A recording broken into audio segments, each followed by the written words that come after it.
Hi everyone. आज हम geography के क्वेश्चंस जो हैं मेंस के 2013 से लेकर 2023 तक के उनको एनालाइज करेंगे। As I have told you, geography के क्वेश्चन बैंक बहुत ज़्यादा है, तो यूनिट्स में क्वेश्चन डिस्कस किए हैं सिलेबस के पॉइंटर वाइज। ओके, तो आज जो पॉइंटर डिस्कस करेंगे वो है डिस्ट्रीब्यूशन ऑफ की natural resources world, south Asia, Indian सब कॉन्टिनेंट। ओके, यहाँ पे जो रिसोर्सेज मिलते हैं। सो 2013 के क्वेश्चन देखिए, दो क्वेश्चन थे एंड मार्किंग देखें तो 20 मार्क्स की मार्किंग यहाँ से आई थी। So the first question reads, it is said that India has substantial reserves of shale gas and oil, which can feed the needs of country for quarter century. However, tapping of the resources does not appear to be high on the agenda. Discuss critically the availability and issues involved. अब question देखिए आपसे क्या कह रहा है, उसने पहले आपको बता दिया कि इंडिया के पास शेल ऑयल एंड गैस के रिजर्व्स हैं, ठीक है, जो नीड्स को फॉर क्वार्टर सेंचुरी पूरा कर सकते हैं। लेकिन टैपिंग जो है इन रिसोर्सेज की वो इतना हाई नहीं है हमारे एजेंडा पे, तो हमें क्रिटिकली बताना अवेलेबिलिटी और इश्यूज। ठीक है, तो क्वेश्चन जो आपसे पूछ रहा है ना वो अवेलेबिलिटी और इश्यूज के बारे में पूछ रहा है।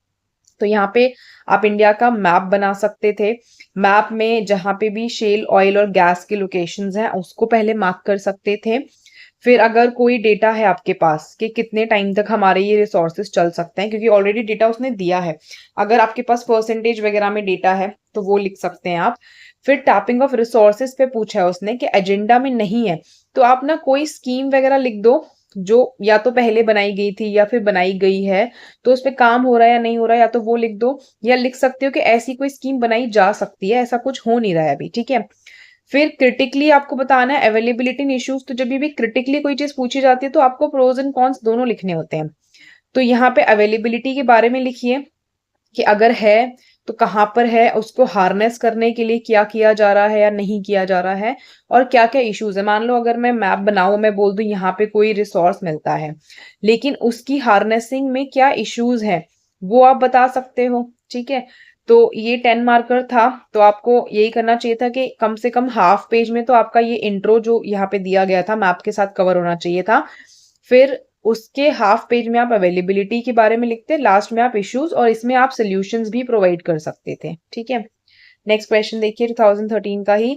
With growing scarcity of fossil fuels the atomic energy is gaining more and more significance in India. अब इसने फर्स्ट पार्ट में आपको बता दिया है कि स्कैरसिटी है फॉसिल फ्यूल्स की, तो एटॉमिक एनर्जी जो है उसको सिग्निफिकेंस मिल रहा है इंडिया में। फिर आपसे बोला गया discuss the availability of raw material required for the generation of atomic energy in India and in the world. तो स्पेसिफिकली इंडिया भी पूछा है और फिर वर्ल्ड में भी पूछा है, तो ये फ्यूल से रिलेटेड क्वेश्चन है, 10 मार्कर है। अब यहाँ पे देखिए स्कैरसिटी के बारे में शुरुआत में इंट्रो में अगर कोई डेटा है तो वो कोट कर दीजिए, कोई रिपोर्ट है, ठीक है, कुछ भी हो सकता है फॉसिल फ्यूल से रिलेटेड, वो आप कोट कर सकते हैं इंट्रो पॉइंट में। फिर अवेलेबिलिटी ऑफ रॉ मटेरियल की बात करिए तो आप फिर से मैप बनाइए, जहां जहां पे लोकेशंस हैं आप वो मार्क करिए। फिर एटॉमिक एनर्जी के आप यहाँ पे क्या कर सकते हैं, कोई प्लांट्स है, कोई प्रोग्राम है, कोई डेटा है, तो वो भी आप लिखिए। अवेलेबिलिटी के मैप के साथ आप ये चीजें एग्जाम्पल में डाल दीजिए। इंडिया का लिखिए फिर वर्ल्ड का लिखिए। ठीक है, 10 मार्कर है, तो इंट्रो पॉइंट में ये वाला पार्ट आएगा, उसके बाद एक पेज इसके लिए, एक पेज इसके लिए। ठीक है, इंडिया के लिए एक पेज, वर्ल्ड के लिए एक पेज। और वर्ल्ड मैप में भी जब मार्क करोगे तो कोशिश करो छोटा सा वर्ल्ड मैप साइड में बना दो, उसमें मार्क कर दो, नहीं तो लोकेशंस तो लिख ही दो। फिर देखो 2014 में अगेन दो क्वेश्चंस आए हैं यहाँ से, फिर से 20 मार्क्स के क्वेश्चंस हैं। How does India see its place in the economic space of rising natural resource rich Africa. कि इंडिया अपनी प्लेस किस तरीके से देखता है कि जो इकोनॉमिक स्पेस है ना rising natural resources rich Africa में। तो रीजन बेस्ड क्वेश्चन है, तो इसमें आपको इंडिया और अफ्रीका को ध्यान रखना था।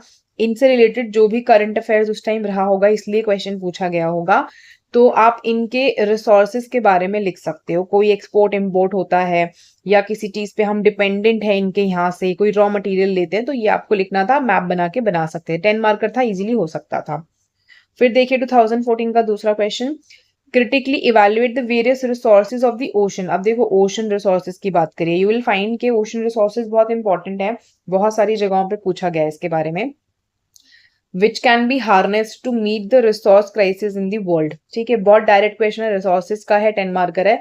तो ओशन से जो भी रिसोर्सेज मिलते हैं, 5 to 7 रिसोर्सेज लिख दो विद एग्जाम्पल। मैप बनाना चाहते हो कि ओशन में कहाँ कहाँ पे मिलता है, तो आप मैप भी बना सकते थे। और फिर आपको रिसोर्स क्राइसिस के बारे में बोला गया है, तो कोई ऐसा, जैसे मान लो मैं आपको एग्जांपल देती हूँ, पॉली मेटालिक नोड्यूल्स, ठीक है, ये भी मिलते हैं ओशन में। आप इनका यूटिलिटी लिख सकते थे कि इनका यूज क्या है, ठीक है, कि अगर ये मिलते हैं यहाँ पे तो इसका फायदा क्या है। तो रिसोर्स क्राइसिस की बात करिए तो हम कोशिश करते हैं, हम फ्यूल अगर कहीं पे उससे बना सकते हैं, किसी एनर्जी को मीट करने के लिए यूज हो सकता है, तो हम ये पुट कर देते हैं। फिर 2015 में 3 क्वेश्चंस हैं एंड 12.5 मार्क्स ईच है यहाँ पे, ठीक है। फिर देखिए, state of Jammu and Kashmir, Himachal Pradesh and Uttarakhand reaching the limits of the ecological carrying capacity due to tourism.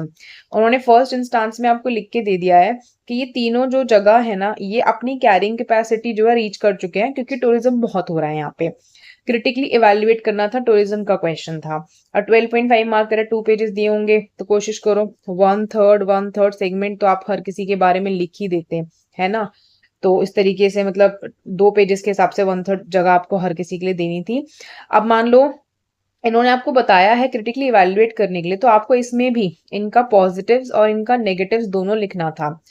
तो जम्मू कश्मीर में क्यों जाते हैं, क्या वहां पे ऐसा मौजूद है, ये लिखना था। फिर हिमाचल में भी सेम, उत्तराखंड में भी सेम, और क्यों ये अपनी इकोलॉजिकल कैरिंग कैपेसिटी पे पहुंच गए हैं, ठीक है। कहीं पे इंफ्रास्ट्रक्चर सही डेवलप नहीं हुआ है, या रिसोर्सेज जो है उनका क्रंच है, ठीक है। या कहीं पे जैसे अभी ना, मैं आपको अभी वाली चीज से एग्जांपल देती हूँ, ये तो पुराना क्वेश्चन है, जोशीमठ सिंकिंग जो है, आप उसको भी लिंक कर सकते हो ना, कि भाई कैरिंग कैपेसिटी रीच हो चुकी है इसलिए सिंक कर रहा है।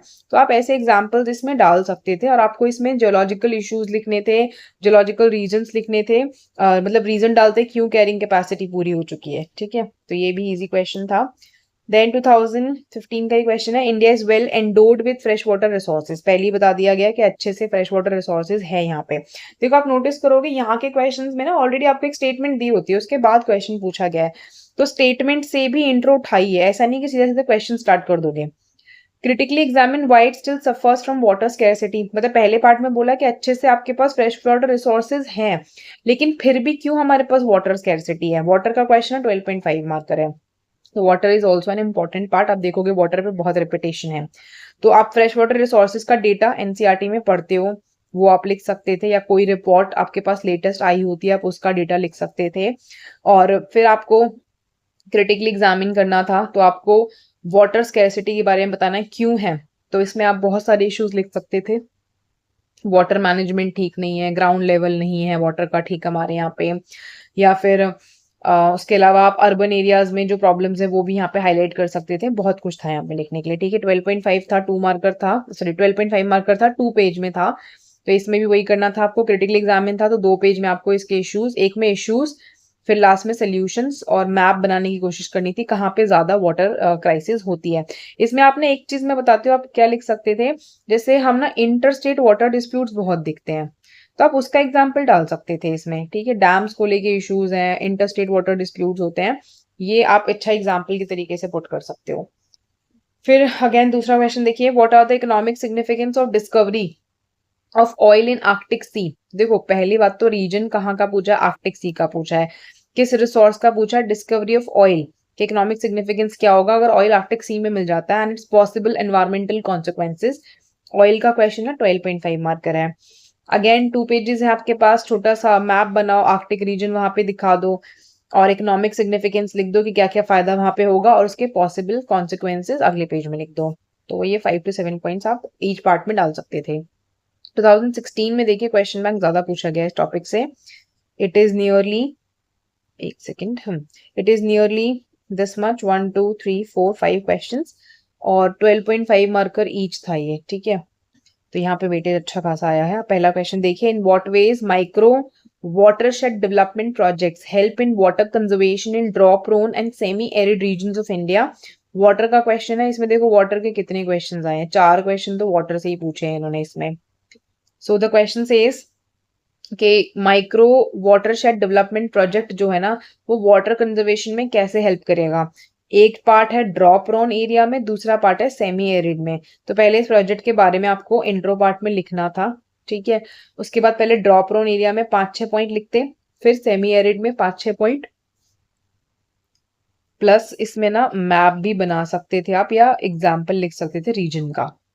फिर नेक्स्ट क्वेश्चन है, enumerate the problems and prospect of inland water transport in India. Problem लिखनी है, प्रोस्पेक्ट लिखना है इनलैंड वाटर ट्रांसपोर्ट का। तो प्रॉब्लम्स में लिख दो 5 to 7 पॉइंट्स, उसके बाद प्रोस्पेक्ट में 5 to 7 पॉइंट्स, तो डायरेक्ट क्वेश्चन है। फिर देखिए, present account of Indus water treaty. ठीक है, पहली बात तो ट्रीटी के बारे में लिखना है, तो इंट्रो में ट्रीटी के बारे में लिखो, क्यों साइन हुई, कब साइन हुई, एंड किस कंट्री के बीच में साइन हुई। तो हमें पता है इंडिया पाकिस्तान की ट्रीटी है।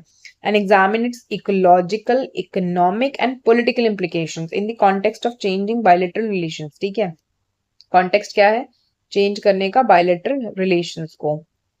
तो अकाउंट के बारे में लिख रहे हो तो पहले इसमें लिख देना क्यों साइन हुई, कब साइन हुई, इसके प्रोविजंस क्या है। तो कम से कम 4 या 5 पॉइंट तो लिख ही देना इसके भी। फिर इकोलॉजिकल, इकोनॉमिक, पॉलिटिकल इम्प्लीकेशंस है, तो इसमें भी 3 पॉइंट्स तो इंक्लूड कर ही दो कि चेंजिंग बायलैटरल रिलेशंस में इसमें क्या इकोलॉजिकल जो है नुकसान होगा या क्या चेंजेस होंगे, इकोनॉमिक चीजों का प्रॉब्लम और पॉलिटिकल चीजों का प्रॉब्लम। नेक्स्ट क्वेश्चन देखिए, south China sea has assumed great geopolitical significance in the present context. Comment. अब देखो, साउथ चाइना सी को लेके ना बहुत कुछ चल रहा था 2016 में, तो इसलिए पूछा गया कि उस टाइम इसका जियोपॉलिटिकल सिग्निफिकेंस बहुत ज्यादा था। तो कमेंट करो, तो इसमें जो भी इशू रहा होगा उस टाइम हमें वो पॉइंट्स लिखने थे। अब यहाँ से ना जो की टेक अवे आपको लेना है वो क्या है इस PYQ से, कि जो रीजन न्यूज में है वो इस तरीके से सेम पूछा जा सकता है, जैसे यहाँ पे साउथ चाइना सी पूछा है। ठीक है, अभी आपके पास अगर वाटर बॉडी कोई न्यूज में है, ठीक है, तो आप उसके बारे में जान लो, उसका जियोपॉलिटिकल सिग्निफिकेंस पूछ सकता है। अगर कोई रीजन है, मतलब वाटर बॉडी नहीं है, कोई और रीजन है, कोई ओशन है, कुछ और कंट्री है, कॉन्टिनेंट है, तो वो न्यूज में रह सकता है, उसका जियोपॉलिटिकल सिग्निफिकेंस आपको पता होना चाहिए। ठीक है, मतलब 4-5 मेजर पॉइंट्स तैयार रखो किसी भी करंट अफेयर्स वाले इशू के लिए। रीजन बेस्ड क्वेश्चन है, 12.5 मार्कर। दूसरा देखिए, effective management of land and water resources will drastically reduce the human miseries, explain.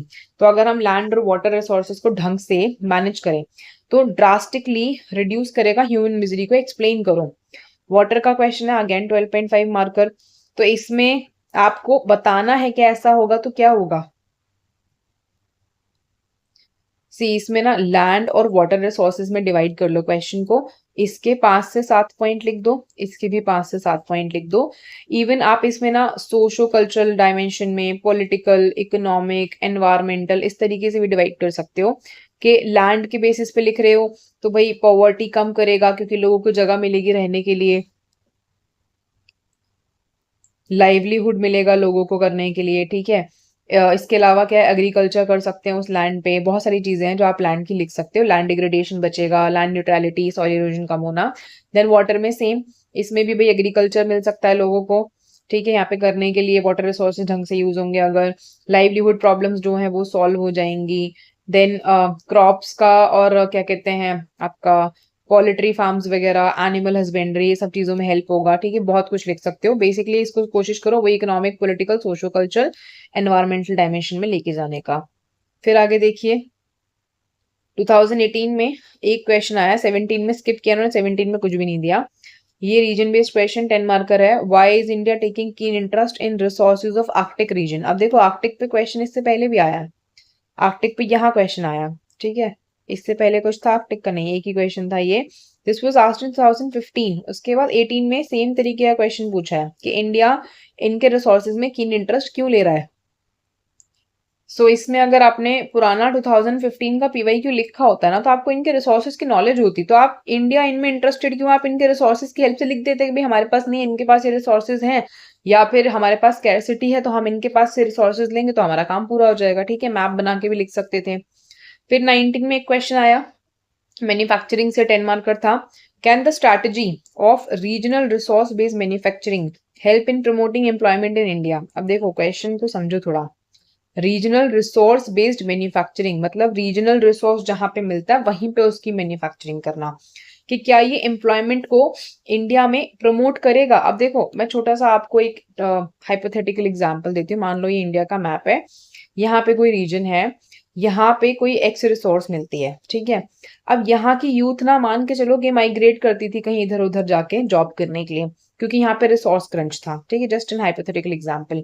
तो अब अगर यहाँ पे ये रिसोर्स मिलने लग गया, इसकी मैन्युफैक्चरिंग यहाँ पे होने लगी, तो इस यूथ को बाहर नहीं जाना पड़ेगा ना, ये यहीं पे रह के एम्प्लॉयड हो सकते हैं। तो इससे क्या होगा, अनएम्प्लॉयमेंट इशू खत्म होगा एक तरीके से। तो सही तो बोला जा रहा है कि अगर स्ट्रैटेजी हो रीजनल रिसोर्स बेस्ड मैन्युफैक्चरिंग की, तो क्या वो एम्प्लॉयमेंट इंडिया में प्रमोट करेगा? तो हाँ करेगा। इसमें आप मतलब देखो, अब कैन पूछा है तो you have to be on yes and no both sides, ठीक है। येस वाले में तो आप लिख सकते हो, लेकिन अगर नो लिखना है, मान लो आपने लिखा कि यहाँ पे कोई रिसोर्स मिलती है, उसकी मैन्युफैक्चरिंग भी मान लो हम कर रहे हैं, लेकिन यहाँ चीप लेबर नहीं है, लैंड नहीं है, या फिर गवर्नमेंट के कुछ प्रोविजंस ऐसे हैं जो नहीं हो पाता, या कोई ट्राइबल एरिया है जहाँ पे हम रिहैबिलिटेशन नहीं कर पा रहे हैं, तो एम्प्लॉयमेंट नहीं हो पा रही है, ठीक है। मतलब you have to go both ways. तो आप मैप बना के रीजन का एग्जाम्पल लिख सकते थे, ठीक है। रीजनल रिसोर्स बेस्ड था, तो कोई एक रिसोर्स, मतलब मान लो कोई बैम्बू का रिसोर्स मान लो कहीं पे, या कहीं पे जूट का रिसोर्स मान लो, टी को रिसोर्स मान लो, कोई ऐसे रिसोर्स का एग्जांपल भी आप दे सकते थे, ठीक है। देन 2020 में there were 3 questions, 15 mark each, ठीक है, 45 मार्क्स का वेटेज यहाँ पे था। तो इसमें देखिए जो क्वेश्चन है वो है examine the status of forest resources in India. पहली बात तो यहीं पे होगी कि फॉरेस्ट के रिसोर्सेज का स्टेटस बता दो इंडिया में। Then its resultant impact on climate change, forest का क्वेश्चन है। इसमें यू विल सी के रिसोर्सेज और रीजन ना काफी चेंज हुआ है। देखो, oil, fuel, region, resources, tourism, water, oil, water, then water again, region, water, region, manufacturing, then forest पे चले गए, फिर सोलर, वाटर, ऑयल, रीजन। मतलब है तो थोड़ा रेपिटेटिव थीम, बट इसमें थोड़ा सा ना न्यू थीम्स ऐड होते चले गए हैं, तो थोड़ा सा डाइवर्स तरीके से प्रिपेयर करना है। अब यहाँ पे स्टेटस ऑफ फॉरेस्ट रिसोर्सेज में आपके पास अगर कोई रिपोर्ट है, फॉरेस्ट रिपोर्ट आती है ना, आप उसके थ्रू लिख सकते हो। देन कोई डेटा है, अगर डेटा लिख सकते हो। देन मैप भी बना सकते हो रिसोर्सेज के लिए। उसके बाद में इट्स रिजल्टेंट इम्पैक्ट। अब इम्पैक्ट में बहुत कुछ है, ठीक है, मैं आपको थीम सिखाऊंगी आंसर राइटिंग, आप उन थीम्स पे आंसर लिख सकते थे। 15 मार्कर था, 3 पेजेस मिलते हैं। तो मैप के साथ फर्स्ट मतलब ऑलमोस्ट 1.5 पेज तो आपका यही चीज ले लेती है, इंट्रो और मैप में। फिर इम्पैक्ट जो है आप 1.5 पेज में प्लस सोल्यूशन, वे फॉरवर्ड वगैरह लिख सकते थे। और कंक्लूजन बहुत अच्छा होना चाहिए था, किसी स्कीम का एग्जाम्पल, किसी इनिशिएटिव का एग्जाम्पल आप इसमें डाल सकते थे। फिर अगेन 21 का next question, India has immense potential of solar energy though there are regional variations in its development, elaborate. अब देखो यहाँ पे पहले ही बोल दिया कि पोटेंशियल है हमारे पास सोलर एनर्जी का, लेकिन रीजनल वेरिएशंस है हमारे डेवलपमेंट में, तो इलैबोरेट करो इस चीज को। अब इसमें ना डेटा बहुत इंपॉर्टेंट है इंट्रो में स्टार्टिंग करने के लिए, क्योंकि इसका बहुत डेटा आया हुआ था, ठीक है। तो आप इंट्रो में डेटा डालते, ठीक है, मैप डालते, रीजनल वेरिएशंस के हिसाब से जहां जहां जो भी सोलर रेडिएशंस कितनी आती है according to geographical latitudes longitudes, वो आपको पुट करना था। फिर इसमें इलैबोरेट मांगा है वेरिएशंस के बारे में, ठीक है, पोटेंशियल के बारे में। तो कम से कम अगर आप मैप बना के 5 पोटेंशियल साइट्स भी लिख देते जहां पे सोलर एनर्जी का प्रोजेक्ट बन रहा है, आपके पास न्यूज में बहुत सारे प्रोजेक्ट थे जो बन रहे थे, वो काम हो रहा था, मतलब 5 भी नहीं याद है, चलो 2 लिख के लोकेशन ही मार्क कर देते, ठीक है। फिर रीजनल वेरिएशंस क्यों है, इलैबोरेट बोला है तो आपको रीजन्स लिखने थे। देखो रीजनल वेरिएशन में ना आप ज्योग्राफिकल फिनोमेना लिख सकते थे, लोकेशन लिख सकते थे, ठीक है, कहीं पे कोई इनिशिएटिव आप टेक करा गया कि नहीं करा गया, वो सब आप लिख सकते थे। 15 मार्कर था, सोलर एनर्जी पे था, तो 3 पेजेस भरना अगर कंटेंट होगा तो आपके लिए आसान रहा होगा, कंटेंट नहीं होगा तो टफ रहा होगा, तो इसको लिखना जरूर। और मैं बोलूंगी कि अगर देखो रिन्यूएबल एनर्जी में सोलर पे क्वेश्चन पूछा है ना, तो यहाँ से टेक अवे होगा कि भाई विंड पे प्रिपेयर कर लो, एटॉमिक पे तो पूछ ही चुके हैं, एटॉमिक पे प्रिपेयर कर लो। जितनी भी रिन्यूएबल एनर्जी पे इंडिया काम कर रहा है ना, उन सब पे काम करो आप भी, ठीक है। हाइड्रो पावर पे काम करो, अपना बना के रखो मटेरियल, न्यूक्लियर पे भी बना के रखो, जितनी पॉसिबल रिन्यूएबल एनर्जीज हैं। फोटोवोल्टेइक है, ठीक है, इस पे बनाओ, ये तो कुसुम स्कीम वगैरह चल ही रहा है, ठीक है, इन सब चीजों पे करके रखो काम। Then again 2020, the interlinking of rivers can provide viable solutions to the multidimensional interrelated problems of drought, floods and interrupted navigation. Critically examine. देखो क्वेश्चन क्या कहेगा, अब एक बार में वाटर बेस्ड क्वेश्चन है, 15 मार्क्स का है, कि रिवर की इंटरलिंकिंग जो है ना सोल्यूशन तो देगा multi dimensional inter related problems को, जो कि क्या है, ड्रॉ है, फ्लड्स है, इंटरप्टेड नेविगेशन है। क्रिटिकली एग्जामिन करो, क्रिटिकली एग्जामिन में आपको दोनों चीजें लिखनी है कि कैसे इंटरलिंकिंग से इन सब चीजों में एक तरीके से सोल्यूशन हो रहा है इसका, और दूसरी चीज में मतलब इसका पॉजिटिव पॉइंट लिख रहे हो और दूसरे में इसका नेगेटिव भी लिखोगे, क्योंकि इंटरलिंकिंग से ये सारी प्रॉब्लम्स हो भी सकती हैं। तो इंटरलिंकिंग के एग्जाम्पल करंट अफेयर्स में रहते हैं, इतने सारे केन बेटवा है, बहुत सारे हैं, वो सब आपको एक मैप में अगर आप बनाना चाहते तो बना सकते थे इस तरीके से जाते हुए। और उसके बाद कोई एग्जाम्पल के साथ में आपका ड्रॉ का प्रॉब्लम किस रीजन में, वो आप ऐसे मेंशन कर सकते थे, कहाँ पे फ्लडिंग होती है या कहाँ पे इंटरप्टेड नेविगेशन है, वो सब आप मेंशन कर सकते थे। तो 15 मार्कर है, easily draw, flood and interrupted navigation, इसमें आपको 1/3 तीनों को पार्ट दे देना चाहिए था। देन देखिए 2021, discuss the multi dimensional implications of uneven distribution of mineral oil. अभी मिनरल ऑयल पे है, अनइवन डिस्ट्रीब्यूशन की बात कर रहा है इन दी वर्ल्ड। अब वर्ल्ड का है तो वर्ल्ड मैप बना करके जो भी ऑयल वाले ऐसे लोकेशंस थे वो मार्क करने थे। उसने बोला implication of uneven distribution, oil है 15 मार्कर है, तो भाई 3 पेजेस भरने हैं। तो कोशिश करो शुरू का पार्ट इंट्रो और मैप से ही भर दो और उसमें थोड़े थोड़े रीजन मेंशन कर दो कहाँ कहाँ ऑयल मिलता है। उसके बाद अनइवन डिस्ट्रीब्यूशन पे पूछा गया है, तो कहीं पे ये वेल्दी एरिया लिखो ऑयल का, कहीं पे रिसोर्स स्केयर एरिया लिखो ऑयल का, ठीक है। इस तरीके से इंपोर्ट एक्सपोर्ट वगैरह हम क्यों करते हैं ऑयल का, वो सब आप मेंशन कर सकते थे। फिर 2022 में 3 क्वेश्चंस है, अगेन इसमें 10, 10, 15, ठीक है, 35 मार्क्स का है ये वाला। तो इसमें फर्स्ट क्वेश्चन देखिए, discuss the natural resource potential of Deccan trap, region based question 10 marker है। डेक्कन ट्रैप का मैप बना करके आप डेक्कन की लोकेशन मार्क करके रिसोर्स पोटेंशियल में जो जो रिसोर्सेज मिलते हैं यहाँ पे वो लिख सकते थे विद एग्जांपल्स, बहुत आराम से क्वेश्चन हो जाता। 2 पेजेस भरना इसमें बहुत बड़ा काम नहीं था, मतलब ज्योग्राफी हार्डकोर पढ़ी है ना आपने तो आराम से हो जाता। अब देखो 2022 का एक और question, examining the potential of wind energy in India and explain the reasons for the limited special spread. अब देखो मैंने आपको यहाँ पे क्वेश्चन दिखाया ना सोलर वाला, देखो ये रहा 2020 में क्वेश्चन आया सोलर का, ठीक है। मैंने आपको यहाँ पे बोला भी विंड का मटेरियल तैयार करके रखो। अब देखो ये कब रिपीट हुआ, 2022 में विंड एनर्जी भी क्वेश्चन आ गया। तो अब ये आप 24 में 25 में ऐसे एक्सपेक्ट कर सकते हो, न्यू न्यू एनर्जी क्वेश्चन आ सकता है, ठीक है। तो potential of wind energy in India, अब यहाँ पे देखो क्वेश्चन का लैंग्वेज क्या था, India has immense potential of solar energy, एक तरीके से सेम ही क्वेश्चन है, बहुत डिफरेंस तो आया नहीं। Explain the reasons for the limited special spread, अब देखो ये क्यों लिमिटेड है इंडिया में, आपको इसका रीजन पूछने बोला है।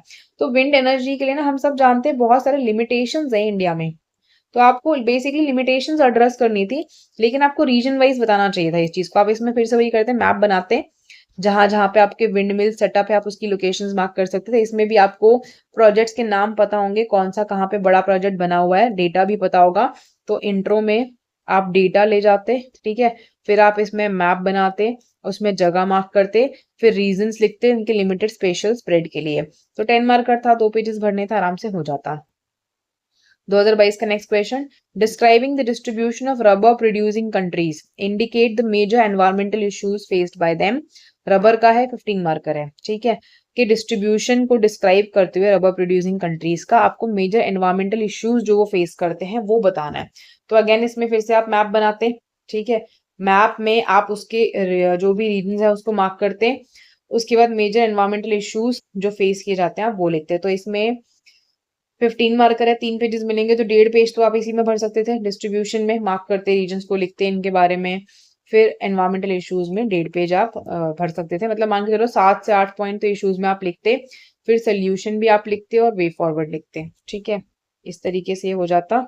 अब 2023 के क्वेश्चन दिखाती हूँ मैं आपको, 2023 के सारे क्वेश्चंस दिखा देती हूँ मैं आपको। इसमें मैंने सेग्रीगेट नहीं किया है इस तरीके से जैसे बाकी पीडीएफ में था, वहीं तक का पीडीएफ था मेरे पास। अब इसमें देखो आप बाकी का, discuss the consequences of climate change and food security in tropical countries, ठीक है, आपको कॉन्सिक्वेंसेज बताने हैं क्लाइमेट चेंज के फूड सिक्योरिटी पे ट्रॉपिकल कंट्रीज में। तो आपको इसमें भी वही करना था, कॉन्सिक्वेंसेज लिखने हैं, तो आप पहले ट्रॉपिकल कंट्रीज का मैप बनाते, क्लाइमेट चेंज के बारे में लिखते और फूड सिक्योरिटी पे उसका क्या इम्पैक्ट है वो लिख देते हैं। 10 मार्कर है, it would have been easily done. फिर नेक्स्ट देखिए, why is the world today confronted with the crisis of availability of and access to fresh water resources. आपने देखा था पीवाईक्यू में, आप ऐसी चीजें लिखकर आए हो ऑलरेडी, ठीक है। तो कन्फ्रंट क्यों है हम कि क्राइसिस भी हो रहा है अवेलेबिलिटी का और एक्सेस का फ्रेश वाटर रिसोर्सेज का, इसमें भी आप मैप बनाते, वर्ल्ड मैप, रीजन्स लिखते। इसमें आपने इंडिया का एग्जाम्पल तो पढ़ा ही है, रिसोर्स क्रंच में पानी के लिए आप ऐसे डिफरेंट एग्जाम्पल्स के साथ लिख सकते थे। फिर देखिए how are fjords formed and why do they constitute some of the most picturesque areas of the world. तो इसमें फ्योर्ड्स के बारे में लिखते हैं हम, फिनोमेना क्या है, फिर कहीं कहीं पे इसकी मैप में लोकेशन मार्क कर सकते थे, उसके बाद में ये क्यों पिक्चर्स क्यों एरिया बनाते हैं वर्ल्ड का, तो इसमें इसका जोग्राफिकल जो भी फिनोमेना है वो लिख के हम बता देते हैं कि क्यों पिक्चर्स क्यों जो है इनका एक तरीके से एरिया बनता है। अब देखिए आगे, why is south west monsoon called purvaiya easterly in Bhojpur region. ठीक है, कि जो साउथ वेस्ट मानसून है जिसको पूर्वैया कहते हैं वो भोजपुर रीजन में क्यों बनता है, तो आपको इसके रीजंस लिखने थे। ठीक है, ये 10 मार्कर था तो मान के चलो 5 रीजंस तो आपके पास होते। How has this directional seasonal wind system influence the cultural ethos of the region. अब इसकी वजह से जो भी इम्पैक्ट हुआ है वो आपको कल्चरल एथोस पे लिखना था, तो इसमें भी 5 to 7 पॉइंट्स आप लिख सकते थे। फिर comment on the resource potential, देखो ये है उस टॉपिक का क्वेश्चन जो हम पढ़कर आए हैं, of the long coast line of India. अब देखो रिपीट ही तो है, अभी पढ़कर आए हो ना इतना सारा वहां पे, तो रिसोर्स जो भी आपको कोस्ट लाइन पे मिलते हैं आप उनके बारे में मैप बना के लिखते, और मतलब वो ये 15 मार्कर है, 3 पेज चाहिए तो आपका एक पेज तो शुरू में इसमें भर जाता, मतलब 1 से 1.5 पेज आपका भर जाएगा। फिर स्टेटस लिखना नेचुरल हजार्ड प्रिपेयर्डनेस का इन दीज एरियाज में, तो इसमें डिजास्टर मैनेजमेंट की हेल्प से आपने जो भी स्टेटस पढ़ा है वो आपको इसमें लिख देना था, तो 1.5 पेज में आप ये लिख देते।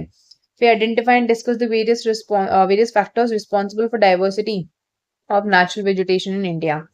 तो इसमें आप इंडिया का मैप बना के जहां जहां जो वैरायटी मिलती है आपको वो मैप करनी थी पहले। फिर assess the significance of wild life sanctuaries in rain forest region of India, इनकी सिग्निफिकेंस क्या है वो लिखना था। तो सिग्निफिकेंस में आपको कहाँ कहाँ पहले वाइल्ड लाइफ सेंचुरी मिलती है प्रोमिनेंट उनका एग्जाम्पल लिखना था रेन फॉरेस्ट रीजन में। फिर सिग्निफिकेंस क्या है कि भाई फ्लोरा फौना बनाते हैं, डाइवर्सिटी है, डिपेंडेंट है, इकोलॉजिकल एनवायरमेंट वगैरह, ये सब चीजें आप लिख देते। फिर देखिए why did human development fail to keep pace with economic development in India.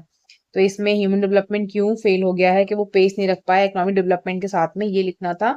तो इसका इम्पैक्ट आपको लिखना था, क्यों नहीं हो पाया, कॉन्सिक्वेंस वगैरह सब आप पुट करते। 15 मार्कर था, इसमें रिपोर्ट डेटा सब कुछ डालना था, हो जाता है ये भी आराम से। मतलब इसमें आपको थोड़ा सा इकोनॉमिक्स की हेल्प लेनी पड़ती है इकोनॉमिक ज्योग्राफी लिखने के लिए। फिर आगे देखिए, from being a net food importer in the 1960s, India has emerged as a net food exporter to the world. Provide reasons.